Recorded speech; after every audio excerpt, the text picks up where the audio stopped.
अस्सलाम वालेकुम नाज़रीन, उर्दू पॉइंट के साथ मैं हूं इजाज़ अहमद गोंदल और मैं इस वक्त प्रेमदासा इंटरनेशनल क्रिकेट स्टेडियम के बाहर मौजूद हूं।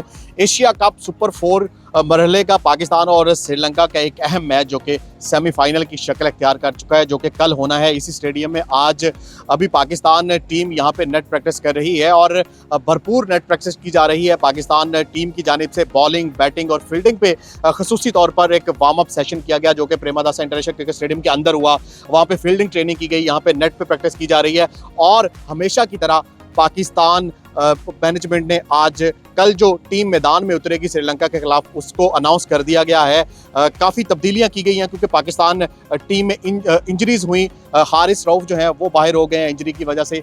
नसीम शाह वो इंजरी की वजह से बाहर हो गए हैं। उनकी जगह पे जमान खान पहुंच चुके हैं, आज वो प्रैक्टिस भी कर रहे हैं। जमान खान को टीम का हिस्सा भी बना लिया गया। उनकी जगह अगर बात की जाए उनके साथ साथ अगर बात की जाए आगा सुलेमान अली, जिनको रविंद्रा जडेजा की गेंद लगी, आज हमने देखा कि काफ़ी गहरा जख्म था उनकी आंख के नीचे और वो भी टीम के में शामिल नहीं। अगर जो टीम अनाउंस की गई है जिसमें आज फ़खर जमान को भी ड्रॉप किया गया, फ़खर जमान की जगह मोहम्मद हारिस को लिया गया है, इमामुल हक है, उनके साथ साथ मोहम्मद रिजवान है, बाबर आजम है, नीचे सऊद शकील को जो है वो खिलाया गया है आगा सलमान अली की जगह। उसके बाद शादाब खान है, मोहम्मद वसीम जूनियर को फ़हीम अशरफ की जगह खिलाया गया है, मोहम्मद नवाज़ को टीम में वापस शामिल किया गया है, उनके साथ साथ जमान खान है, शहीन आफरीदी हैं। तो औरंगज़ेब भाई हमारे साथ मौजूद हैं, स्पोर्ट जर्नलिस्ट है। औरंगज़ेब भाई, जो टीम अनाउंस की गई है हमेशा की तरह हमें लग रहा था कि शायद कल ही अनाउंस की जाएगी। एक अहम मैच है, सेमीफाइनल मैच है ये पाकिस्तान श्रीलंका का। जो टीम अनाउंस की गई आप समझते हैं कि ये बैलेंस टीम है? और इंजरीज़ के बारे में क्या कहेंगे, इंजरीज़ की जो रिप्लेसमेंट आई है? देखें, बहुत ज़्यादा इंजरीज थी और तवक्को यही की जा रही थी। कुछ देर पहले भी हम आपस में जब बात कर रहे थे तो तवक्को यही की जा रही थी कि 3 से 4 चेंजेस होंगी और मोहम्मद हारिस को जो लेके आए हैं, मेरे ख्याल में अगर मोहम्मद हारिस की जगह अब्दुल्ला शफीक को ले जाते हैं, वो और रेगुलर ओपनर हैं, फिर उनका तजर्बा भी थोड़ा ज़्यादा है। मोहम्मद हारिस T20 फॉर्मेट की बहुत अच्छे हैं। हमने देखा वर्ल्ड कप में भी इसी तरह टीम स्ट्रगल कर रही थी और अचानक साउथ अफ्रीका के खिलाफ जब डाला था तो उसके बाद टीम का जो है वो बिल्कुल एकदम माहौल, बैटिंग का जो माहौल है वही चेंज हो गया था। और मोहम्मद हारिस जो है बड़ी ज़बरदस्त बैटिंग करते हैं, आपको पता है हिटिंग एबिलिटी उनकी बहुत ज़्यादा है, लेकिन फिर भी ये लॉन्गर फॉर्मेट है और जिस तरह की बॉल यहाँ पे टर्न होती है, जिस तरह स्पिनर के लिए विकेट साजगार है, तो मुझे लगता है कि अगर अब्दुल्ला शफीक होते तो वो बेहतर होते। फिर सऊद शकील को वाले प्ले लें, मैं समझता हूँ कि ये एक बहुत ज़बरदस्त चेंज है। आगा सलमान अगर इंजर्ड ना भी होते तो जिस तरह के स्पिन ट्रैक यहाँ पे हैं उनके लिए सऊद शकील जो है वो बेहतरीन ऑप्शन है, क्योंकि स्पिन के अगेंस्ट उन्होंने श्रीलंका में जो मैचेस हुए, टेस्ट मैचेस हुए, उनमें भी बहुत अच्छा किया। तो मुझे लगता है कि ये चेंजेस बड़ी अच्छी है। और फिर ऑटोमेटिक चॉइस थी हमारे पास, क्योंकि नसीम शाह हमारे पास है नहीं, नसीम शाह की जगह जमान खान जो लाए हैं तो ये बहुत ज़बरदस्त। और फिर वसीम जूनियर का हम बहुत लंबे अरसे से तज़किरा कर रहे थे कि अगर आपने फ़हीम अशरफ को कैरी नहीं करना तो फिर वसीम जूनियर को जो है वो खिलाना चाहिए था। तो मेरे ख्याल में ये बड़ी अच्छी चेंजेस हैं। फिर आप नवाज़ को भी लेके आ गए हैं, अब हमारे पास 2 स्पिनर हो गए हैं, स्पेशलिस्ट नवाज़ भी हैं, शादाब भी हैं, फिर इफ्तिखार भी हमारे पास ऑप्शन है। तो ओवरऑल मुझे लगता है कि गुड डिसीजन, बहुत, क्योंकि इंजरीज थी, ऐसे डिसीजन लेने पड़ते थे, लेकिन एक बैलेंस टीम है और मुझे लगता है कि पाकिस्तान इंशाल्लाह कल ये मैच जीत जाएगा। नॉकआउट मैच है जिसमें जो है वो 3 बड़े प्लेयर जो हैं वो नहीं खेल रहे। बॉलर्स की अगर मैं बात करूं, हारिस रऊफ नहीं है, नसीम शाह नहीं है।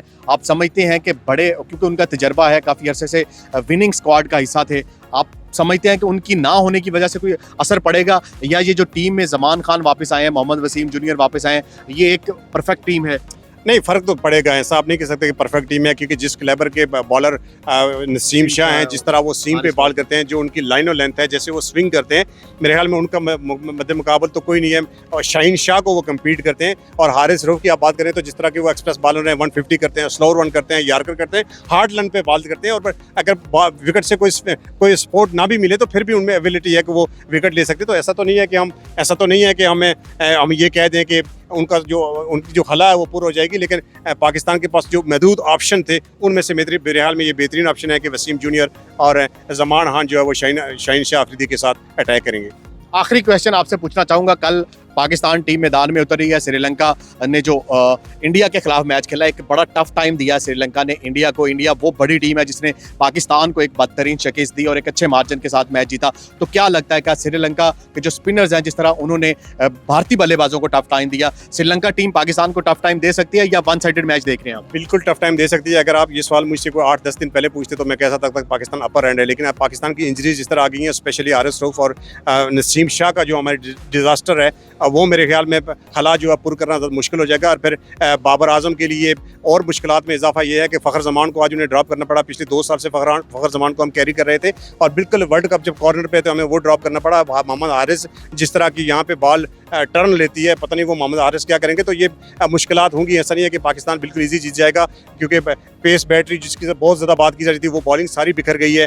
बैटिंग में आप 2 चेंजेस करके आ रहे हैं, तो मेरे ख्याल में पाकिस्तान के लिए मुश्किलात होगी। और जिस तरह की बॉलिंग इंडिया के खिलाफ श्रीलंकन स्पिनर ने की है, अगर इस तरह की बॉलिंग की तो फिर मेरे ख्याल में पाकिस्तान के लिए बड़ा मुश्किल हो जाएगा, क्योंकि बैटिंग पहले से पाकिस्तान की स्ट्रगल कर रही है। बॉलिंग पे बहुत ज़्यादा भरोसा था तो वो भी बिखर गई है। तो मुझे लगता है कि कल ये मैच पाकिस्तान के लिए आसान नहीं होने वाला। आसान नहीं होने वाला। बहुत शुक्रिया, औरंगजेब भाई हमारे साथ मौजूद थे। यहाँ पे पाकिस्तान टीम का ट्रेनिंग सेशन जारी है और साथ साथ श्रीलंका की टीम भी यहाँ पे पहुंच चुकी है। श्रीलंकन टीम का भी यहाँ पे प्रैक्टिस सेशन जारी है, क्योंकि कल बहुत ही अहम मैच है। सुपर 4 मरहले का ये मैच है जो कि सेमीफाइनल की शक्ल इख्तियार कर चुका है। अगर श्रीलंका जीता है तो वो फाइनल के लिए क्वालिफाई कर लेगा।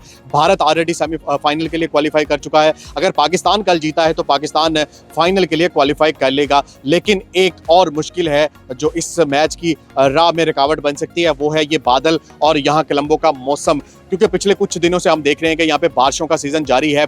कल के मैच में भी थोड़ी बारिश हुई लेकिन मैच पूरा हो गया। और अगर मैं कल महकमा मौसमियात की प्रेडिक्शन की बात करूं तो कल भी तकरीबन 90-92% बारिश के चांस मौजूद है यहाँ प्रेमदासा इंटरनेशनल क्रिकेट स्टेडियम के गिरदो-नवाह में। तो जब महकमा मौसमियात से हमने बात की तो शाम के टाइम जो है वो बादल आएंगे और वो बरसेंगे या नहीं बरसेंगे ये यहाँ के वेदर का कुछ नहीं कहा जा सकता। लेकिन अब पाकिस्तानियों को 2 दवाएं करनी होगी कि पाकिस्तान श्रीलंका से मैच जीत जाए और फाइनल के लिए क्वालिफाई कर जाए।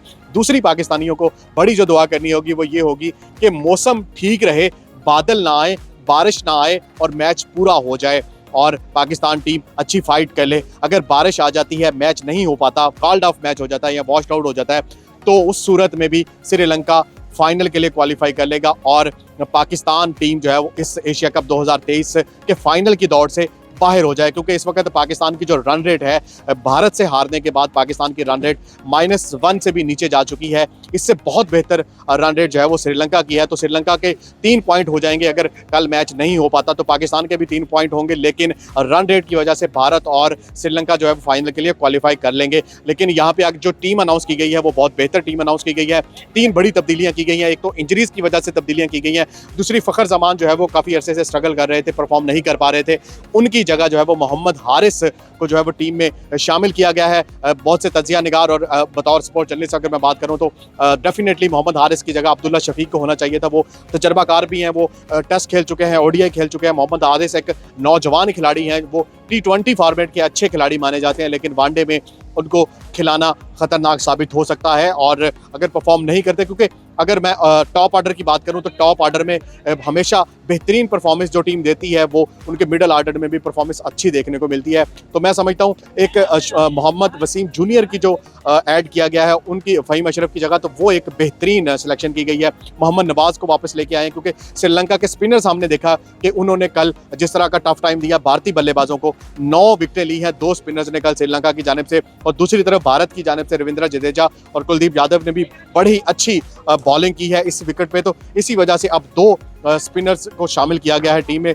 शादाब खां, क्योंकि वो स्ट्रगल कर रहे हैं, शादाब खां की तरफ से इतनी कोई अच्छी परफॉर्मेंस देखने को नहीं मिल रही। शादाब खां के साथ साथ मोहम्मद नवाज को टीम में शामिल किया गया है और जमान खां को नसीम शाह की जगह टीम में वापस लेके आया गया है। तो मैं यहाँ से अपडेट करता रहूँगा। कल बहुत ही अहम मैच है, यहाँ से मैं आपको बराह रास्त तमाम तर जो है वो खबरों से अपडेट करता रहूँगा। ताज़ा तरीन जो सूरत हाल होगी, मौसम के बारे में, टीम के बारे में, मैच के बारे में, बाहर फैंस के साथ जो गपशप होगी वो मैं यहाँ से अपडेट करता रहूँगा। कल तक के लिए मुझे इजाज़त दें, अपना बहुत ख्याल रखें। अल्लाह हाफिज़।